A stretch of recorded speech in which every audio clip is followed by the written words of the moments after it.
everyone, this week we'll be making a dessert I wanted to try for a long time now, Panna Cotta. It's an Italian dessert and honestly, all things considering, it's milk pudding. I also learned that roasted strawberries are an amazing and easy way to make a delicious strawberry topping when they're out of season. I learned this from a YouTuber by the name of Preppy Kitchen. I'll also link his video below.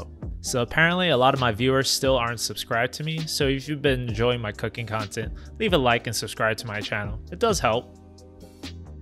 To start things off, we're going to get a bit of cold water, I would say like 2 to 3 tablespoons, and we're going to add in a pack of unflavored gelatin. Pack is around 7 grams, and we want to let this hydrate so it will melt without clumping up later. Set the gelatin aside and measure out your milk.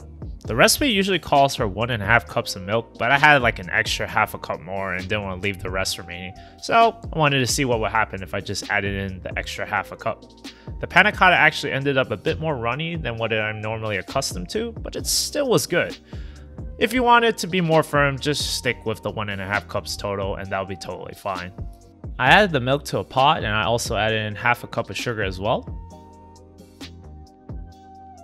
Put this under medium heat and we're going to bring this up to a simmer while whisking occasionally to melt all of the sugar. When the milk looks like it's about to simmer, we can add in our gelatin and we will whisk it again to make sure all the gelatin is melted in.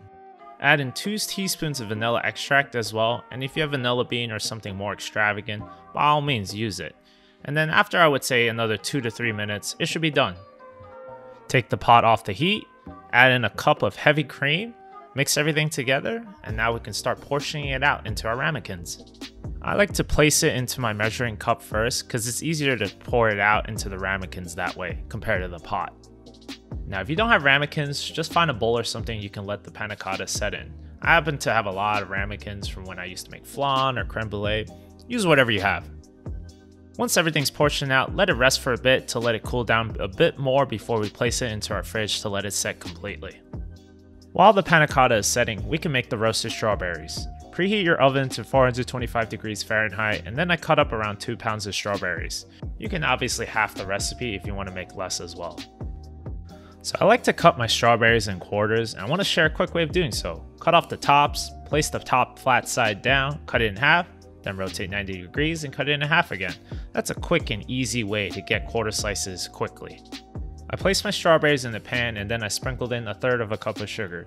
Mix everything together and then pop it in the oven for 20 to 25 minutes until it becomes syrupy, looking like this.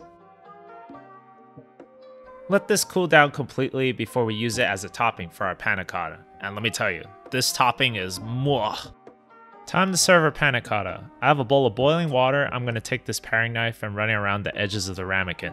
This will help separate it later when we invert it. Place the ramekin in the boiling water for a couple seconds, and then place a plate over your panna cotta. Quickly flip it and the panna cotta should come out easily. Here's the big reveal. And boom. It's not perfect, but you know, for a home cook, it's not too bad. And then we're gonna top it with our roasted strawberries, and then it's gonna be perfect. I think my girlfriend devoured like 3 of these at one point, so that's a pretty good sign, I would say. There you have it, some panna cotta. I think this came out amazing, and it's a pretty simple dessert to make, I would say, so I hope you all give it a shot. Hey everyone, thanks for watching my video, and if you enjoyed it, please like and subscribe and follow my Instagram at Weekend Cooks. Thanks for the support, everyone.